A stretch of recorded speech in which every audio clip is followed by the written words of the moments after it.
안녕하세요. 오늘의 질문 강국진입니다. 어렸을 때 제가 도라는 말을 들었을 때 이 말처럼 신비한 말도 없었습니다. 예를 들어서 선불교에서 문답을 나누는 것을 들으면 도무지 알아들을 수 없는 말이 많았는데 도를 깨친 사람이 그걸 들으면 그게 무슨 말인지 안다고 해서 나도 도를 깨쳤으면 얼마나 좋을까 하는 생각을 하기도 했었습니다. 이럴 때 도란 저에게 있어서 매우 극소수의 사람만이 알고 있는 비밀이었으며 이 비밀을 알게 되면 어떤 슈퍼파워가 생기게 되는 그런 마술 같은 것이었죠. 오늘은 장자의 재물론을 중심으로 이 도란 무엇인가에 대해서 이야기해 보겠습니다. 장자의 도라는 말은 많이 나옵니다. 예를 들어 재물론을 생각해 봅시다. 재물론의 9번째 구절에 보면 도가 무엇에 가리어 참과 거짓의 분별이 생긴 것일까 하는 말이 나옵니다.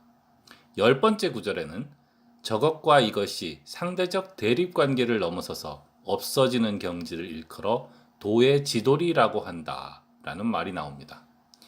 12번째 구절에도 사물은 아무리 엉뚱하고 이상야릇한 것이라도 도의 견지에서 보면 모두 통하여 하나가 된다는 말이 있고, 또 그러면서도 그런 줄 모르는 것, 그것을 도라 한다 라는 내용도 있습니다. 그래서 이 도란 뭘까요? 우리는 어떻게 하면 도통한 사람이 될 수 있는 걸까요? 아니, 애초에 과학의 시대에 도 같은 것을 생각하는 것이 의미가 있는 걸까요? 이거 비과학적인 미신 아닐까요? 결론적으로 말씀드리면 전혀 그렇지 않습니다. 먼저 재물론의 주제가 뭔지에 대해서 생각해 봅시다. 장자 전체의 중심 주제가 그렇긴 합니다만 재물론은 더욱더 우물한 개구리식의 관점을 멀리하라고 가르치고 있습니다. 예를 들어 재물론은 자기를 잃어버린 사람 자기의 이야기로 시작합니다. 여기서 뒤에 말하는 자기란 이 사람의 이름입니다. 그래서 이 자기가 말하기를 사람이 피리를 불면 소리가 나고 세상에 바람이 불면 땅에서 소리가 나듯 만물의 움직임이란 하늘이 부는 퉁소 소리 같은 것이라고 말합니다.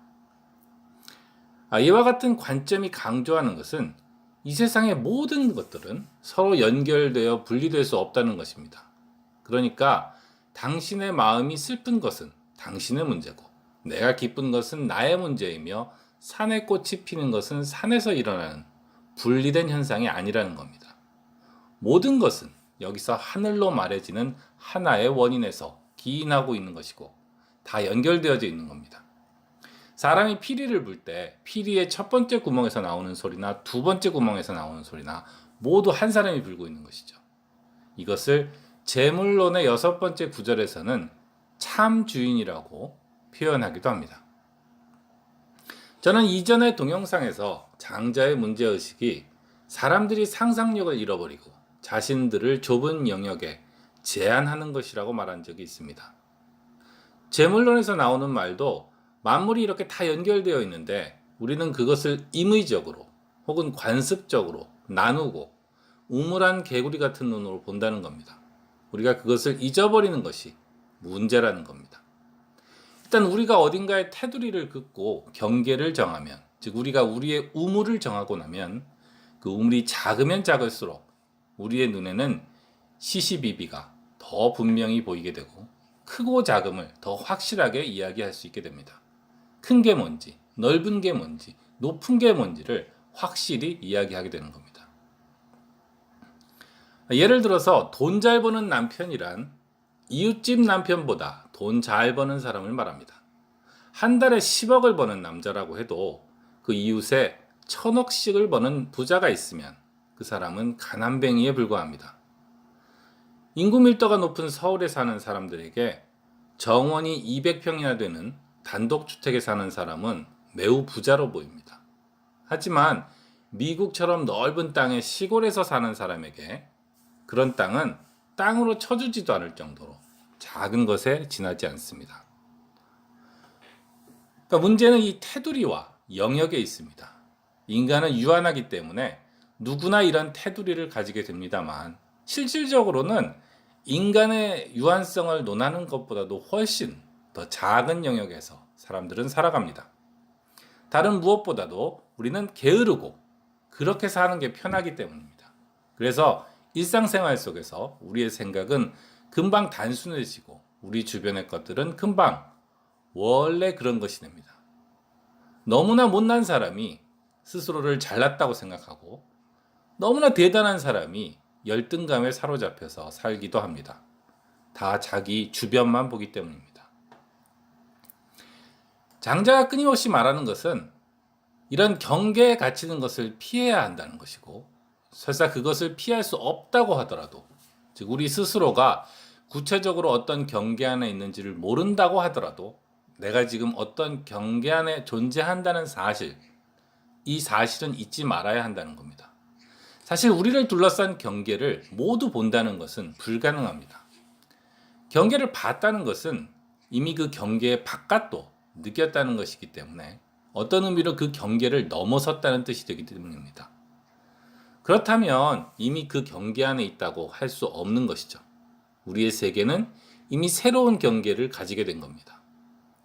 그러니까 우리는 너무 작은 경계가 우리를 속박하지 못하게 해야 하지만, 그런 노력을 열심히 해도 어딘가에는 우리의 눈으로 볼 수 없는 경계가 존재하며 그것들이 우리를 속박하고 있다는 것을 잊어서는 안 됩니다. 비록 우리의 눈에는 보이지 않습니다만 우리의 눈에 크고 작은 것으로 보이는 것, 비싸고 귀한 것으로 보이거나 싸고 천한 것으로 보이는 것은 모두 이 경계의 영향입니다. 인간은 절대 도달할 수 없는 무한의 경지, 즉 그런 경계를 전혀 가지지 않는 경지에서 보면 옳고 그름과 좋고 나쁨은 존재하지 않습니다. 그래서 정의는 암묵적으로 어떤 사회나 공동체를 전제하고 있는 것입니다. 그래서 우리가 무심코 개미들을 밟아 죽여도 대부분의 경우에는 집단 학살자로 처벌받지 않는 것입니다. 장자는 재물론에서 조삼모사의 이야기로 이 시야의 문제를 논하기도 합니다.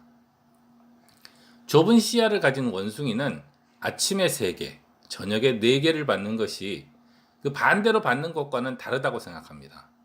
하지만 좀 더 넓은 인간의 시야로 보면 그냥 차이가 없는 것입니다.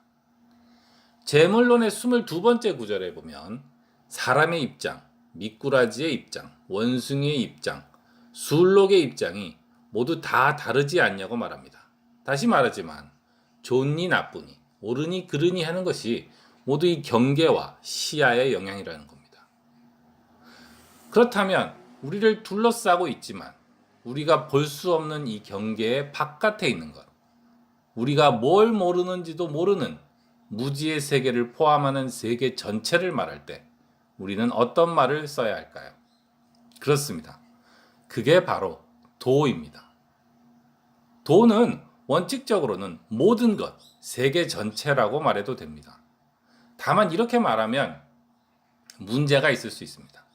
자신의 눈에 보이지 않는 경계의 영향을 이해하지 못하는 사람들은 도가 모든 것이다 라고 그냥 말하면 그걸 자신이 알고 있는 모든 것으로 이해합니다. 그건 도가 아닙니다. 그건 우물 안에 있는 모든 것이고 지극히 제한되어 있는 우리의 상상력 안에 있는 모든 것이며 우리가 개념이며 이름으로 이미 파악한 모든 것입니다. 도는 진정한 모든 것이기 때문에 최종적이고 절대적인 의미에서 도를 깨친다는 것은 있을 수가 없습니다. 그러나 우리는 상대적인 의미에서 도를 깨친다는 것 혹은 득도를 한다는 말을 할 수는 있을 것입니다. 다시 말해서 우리의 사고의 경계가 넓어지는 것을 득도한 것으로 말할 수는 있다는 겁니다. 제가 좋아하는 예는 이런 겁니다. 뉴턴의 고전 역학만을 알고 있던 19세기의 사람들에 비하면 상대성 이론과 양자역학으로 그 한계를 넘어선 20세기의 과학자들은 도를 깨친 사람들입니다. 도를 논한다고 해서 그것에 비과학적이거나 시대에 뒤진 것은 없습니다. 19세기의 사람들에게 20세기 과학의 이야기는 허황된 허풍 같을 겁니다. 하지만 그것은 장자의 언어로 말하면 그들이 도를 깨치지 못해서 진인의 세계를 알지 못하기 때문입니다. 21세기가 되면서 장자의 시각은 더 빛나고 있는 것 같습니다. 저는 나심 탈렙의 책 블랙스완이나 안티프레지를 소개하면서 그의 사고방식은 현대판 노장 사상에 해당한다고 말한 적이 있습니다. 21세기를 살아가는 현대인들은 혼돈 이론이라든가 정보량의 폭발 같은 것을 경험했기 때문에 인간의 인식과 예측의 한계를 이야기하는 일이 더 많아졌습니다. 통계학에 관심이 있으신 분들은 베이지안의 관점에 대해서 이야기를 들은 적도 있을 겁니다. 베이지안의 관점이라는 것도 결국 우리의 무지를 적극적으로 인식하는 데 그 핵심이 있습니다. 철학자 칼 포퍼도 그의 자서전에서 지혜는 우리가 무지하다는 것을 기억할 때만이 가능하다고 말했습니다. 이 모든 것에서 우리는 노장의 지혜를 다시 만나게 됩니다. 굳이 도라는 말을 논하지 않아도 넓은 시야를 가진 사람, 인간의 한계를 느끼고 겸손해야겠다고 생각하는 사람은 같은 지혜를 말하게 됩니다. 오늘은 장자의 재물론을 중심으로 해서 과연 도라는 말이 무엇인가에 대해서 말씀드렸습니다. 오늘은 여기까지 하겠습니다. 강국진이었습니다. 안녕히 계세요.